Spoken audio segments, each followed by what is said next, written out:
श्रीलक्ष्मी श्रीमहालक्ष्मी क्षीरसागरकन्यका उत्तिष्ठ हरिसम्प्रीते भक्तानां भाग्यदायिनी श्रीलक्ष्मी श्रीमहालक्ष्मी क्षीरसागरकन्यका उत्तिष्ठ हरिसम्प्रीते भक्तानां भाग्यदायिनी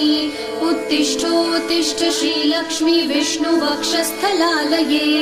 उत्तिष्ठ करुणापूर्णे लोकानां शुभदायिनी